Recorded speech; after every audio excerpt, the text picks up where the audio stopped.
চাঁদ যেন ঝলসানো রুটি। প্রথম লাইনটা ম্যাডাম বলে দিলেন, ক্ষুধার রাজ্যে পৃথিবী গদ্যময়। তাৎক্ষণিক বক্তৃতার বিষয়। আপনাদের নমস্কার জানিয়ে শুধু সমস্ত দর্শকবৃন্দকে আমার শুভেচ্ছা জানিয়ে শুরু করছি বক্তব্য। ছোটবেলা থেকে আমরা যারা বাংলা মিডিয়ামে পড়াশোনা করেছি, ভাব সম্প্রসারণ একটা খুব প্রিয় বিষয়। ভাব সম্প্রসারণের দিদিমণিদের ছিল ক্ষুধার রাজ্যে পৃথিবী গদ্যময়, সুকান্ত ভট্টাচার্যের একেবারে অবিস্মরণীয় একটা লাইন।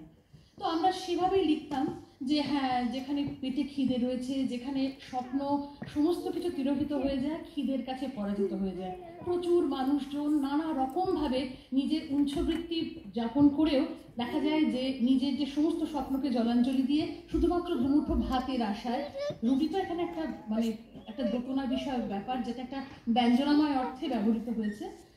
পেটের খাবার ক্ষুধা নিবৃত্ত করবার জন্য তারা যা নয় তাই করে পরিশ্রম করে বারবার চেষ্টা করেন নিজের পরিবারের সকলের মুখে অন্ন তুলে দিতে, এবং সেজন্যই তখন তাদের কাছে আর কাব্য বা সাহিত্য সবকিছুই যেন মনে হয় খুব অর্থহীন। আচ্ছা, আমি অনেকদিন আগে একটা মনে পড়ছে, শায়ক জনগোষ্ঠীর নাট্যগোষ্ঠীর একটি নাটকে একজন দেবী মা ছিলেন, এবং তিনি ভীষণভাবে চান যে তাকে যেন প্রত্যেকে প্রচুর প্রচুর খাবার অর্পণ করে। তো একটা গ্রামের মেয়ে সে মাকে প্রশ্ন করেছিল, মা তুমি নিজে খাচ্ছ, খাও, তুমি আমাদের খাবার ব্যবস্থা করবে না?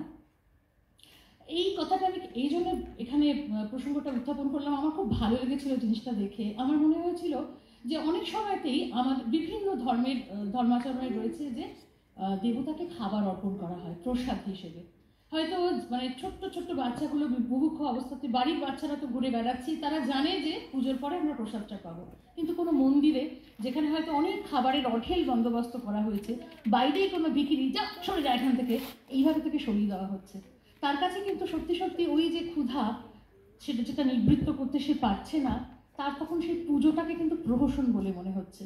যে পুজোকে ঘিরে কিছু মানুষের মনে প্রচণ্ড উন্মাদনা, তারা ভক্তিভাবে ভক্তি রসে একেবারে গদগদ হয়ে যাচ্ছেন, সেই বাচ্চাটির মুখে হাসি নেই কিন্তু, যে যার পেট ভরেনি। তার কাছে দেবী দেবতা সব কিছু অর্থহীন। তার কাছে কিন্তু সত্যি সত্যি ওই ঝলসানো রুটির মতনই পুরো ব্যাপারটাকে মনে হচ্ছে ভীষণ একটা ছদ্ম অসভ্যতা, একটা অত্যন্ত একটা বিচারিতা। সে সেটা হয়তো প্রকাশ করতে পারছে না, কিন্তু তার মনে হচ্ছে। আমি এই প্রসঙ্গে আমার এক বান্ধবীর কথা বলবো। সে তার বিয়ের পরে, খুব আশ্চর্য জানেন, খুব শিক্ষিত পরিবারে বিয়ে হয়েছিল। বিয়ের পরে তার শাশুড়ি মা জিজ্ঞেস করছিলেন, তুমি কটা করে রুটি খাও রাতে তোমার বাড়িতে? সে বলেছিল 3টে। তো সে জানতো না যে তাদের শ্বশুর বাড়িতে লুচি সাইজের রুটি হয়। আশ্চর্যজনকভাবে খুব ধনী পরিবারে বিয়ে হয়েছে, এবং আমার বান্ধবী অত্যন্ত শিক্ষিতা। সে বিয়ের পরে দেখেছিল যে ওই 3টে রুটি লুচি সাইজের হয়, তার পেট ভরতো না কখনো।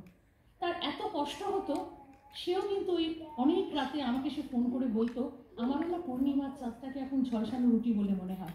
সে দাঁতের দাঁত চেপে লড়াই করেছিল। বলতে পারি আজকে সেই লড়াইয়ের জেরে সে জিতে গিয়েছে। সে এখন অধ্যাপনা করছে, তার খাবার কোনো অভাব নেই।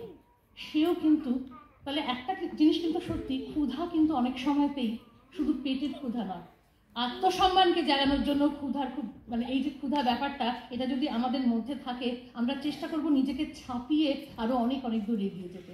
সুকান্ত ভট্টাচার্য সত্যি কথা, তিনি শ্রমজীবীদের কবি, তিনি মানুষের কবি, মানুষের কথা বারংবার বলে গিয়েছেন, কিন্তু তিনি ক্ষুধা অর্থে তারও কিন্তু নিশ্চিত, আমি নিশ্চিত যে শুধুমাত্র পেটের খিদে নয়।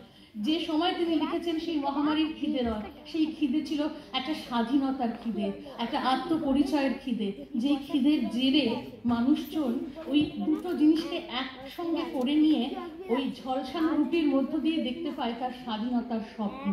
সেই ক্ষুধাকে নিবৃত্ত করবার মধ্য দিয়ে শুধু পেটের খিদে নয়, সে তার মনের খিদে, তার আত্মপরিচয়ের খিদে, সবটুকুকে সঙ্গে নিয়ে চলে। সেজন্যই রবি ঠাকুরের ভাষায় বলতে গেলে, ভালো মন্দ যাহাই আসুক সত্যের এলো সহজে। ক্ষুধা আসুক, ক্ষুধা থাকুক, কিন্তু সেই ক্ষুধা শুধু পেট থেকে নয়, মন থেকে নয়, মন থেকে মতান্তরে মনান্তরে সর্বত্র ছড়িয়ে পড়ুক একটা পরিচয়ের খোঁজে, যে পরিচয়তে সবসময়তেই জিতে যায় মানবিকতা, লড়ে যাওয়ার একটা ইচ্ছে। নমস্কার।